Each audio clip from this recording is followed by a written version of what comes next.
The cruelest family betrayal looks normal, which is exactly why it keeps draining you for years. They call it love, but what they protect is access to your time, guilt, and obedience. You feel used, unseen, interrupted, blamed, and strangely valuable only when you are useful. That ache in your chest is not confusion, it is your nervous system recognizing a pattern. By the end, you will know their behaviors, their fear, and the lines that stop them cold. Start here. When they bait you, answer slower than usual and watch who panics first. Healthy love respects your no, but access-hungry people treat your boundary like personal betrayal. That reaction tells you everything, and the worst part usually hides behind a wounded voice. They do not always scream, because manipulation works better when it arrives dressed as concern. They ask why you changed, when what they really mean is why you stopped cooperating. One revealing behavior is sudden warmth whenever they need something, followed by distance afterward. You get the sweet text, the fake check-in, the family joke, then the favor arrives. Here is the crazy part. They call that closeness, even though it runs on extraction. Real closeness stays present when you have nothing to offer except honesty and inconvenient needs. Use this line when the pattern appears. I can hear the request beneath the sweetness. Then stop talking, keep your face neutral, and let silence pull the mask off. Another behavior is selective respect, where they praise you publicly but dismiss you privately. At dinner, they brag about your work, then mock your choices once nobody important listens. That is not pride, it is image management, because your success decorates them without requiring change. They love the trophy version of you, not the living person with limits and opinions. When that happens, say less and watch harder, because public praise often hides private entitlement. One of the most dangerous behaviors is rewriting history whenever your memory threatens their image. Suddenly, your hurt becomes oversensitivity, their insult becomes a joke, and your boundary becomes drama. This is the invisible leash, because if they controlled a story, they control your self-doubt.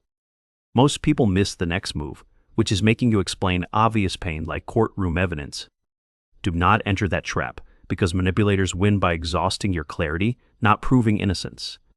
Say this instead: I remember it differently, and I am not debating my own experience. If they smirk after that, good, because pressure reveals character faster than conversation ever will. Another revealing behavior is punishing independence with coldness, silence, sarcasm, or sudden moral lectures. The moment you need less, they suddenly call you selfish, distant, arrogant, or ungrateful. That accusation is rarely truth, it is withdrawal pain from losing control over your availability. They are not grieving connection, they are grieving convenience, and that difference changes everything. When they guilt you for distance, answer with this: space is not disrespect. Then repeat nothing else, because extra words become handles for them to twist later. Here's what shocks people: the nicest family member can still be the quiet enabler. They never attack directly, they just relay your secrets, excuse abuse, and protect the aggressor. Their softness feels harmless, but it works like slow poison, because it keeps the system running. Do not confuse a gentle tone with loyalty, because betrayal whispers long before it shouts. One more behavior is testing you through jokes, especially when other people are watching. They tease your appearance, your choices, your dating life, then stare for your reaction. That stare is the test, because they are measuring how easily you can be moved. If you laugh to keep peace, they log weakness and come back stronger next time. Instead, pause, hold eye contact, and say, "Explain what made that funny." That sentence is cold sunlight, because weak people hate being forced to show their intent. Another behavior hides inside fake concern, where criticism arrives wearing the perfume of care. They say they worry about you, but every warning pushes you back into dependence. They question your partner, your plans, your confidence, your healing, then call it protection. Protection that weakens you is not love, it is disguised control with a softer voice. Use this when fake concern appears. Concern without respect is still control. You do not need their permission to trust yourself, and that threatens them deeply. Another move is emergency contact love, where you matter most during their crisis. They ignore your birthdays, your pain, your wins, but suddenly remember you at midnight. They need advice, money, rescue, emotional labor, a ride, or someone to blame. Pattern feels obvious later, but in the moment guilt tries to blind you. Answer those calls with this sentence: I am not available for that. No apology, no explanation, no long history lesson, because access addicts feed on openings. One behavior that cuts deepest is comparing you to siblings, cousins, or their younger self. Comparison is a cheap weapon because it turns love into competition and keeps you performing.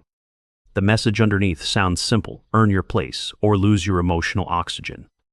That is how family becomes a stage, and your real self stays backstage starving.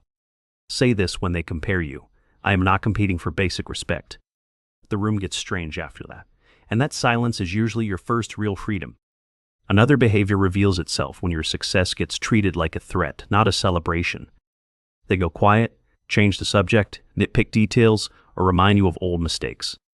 Here's the disturbing part: envy inside family often wears the face of realism. They call you unrealistic when your movement exposes the excuses they built their identity on. Do not shrink to soothe jealousy, because hidden resentment only respects the distance it fears. When they undercut a win, respond with, "Good news does not need permission." Another tell is interrupting you constantly, especially when you start speaking with certainty. They can handle your words, but they hate the identity underneath those words. A clear voice from you threatens the role they assigned, which was smaller and safer. So when they cut across you, do not race harder, just stop and stare. Then say, "I will continue when interruption is finished," and keep your tone flat. That one line resets the power, because calm firmness feels expensive to chaotic people. One of the ugliest behaviors is using your vulnerability later as a weapon. You open up during pain, then months later they quote your wounds during conflict. That move exposes desperation, because secure people never need old tenderness to win current arguments. After that happens once, tighten access fast, because trust without pattern recognition becomes self-harm. The strong response sounds like this: "I will remember you used that." Nothing dramatic, just clean memory, because manipulators hate consequences more than confrontation. Another behavior is recruiting other relatives to pressure you after you set one boundary. Suddenly, aunties, siblings, cousins, and parents all repeat the same emotional script.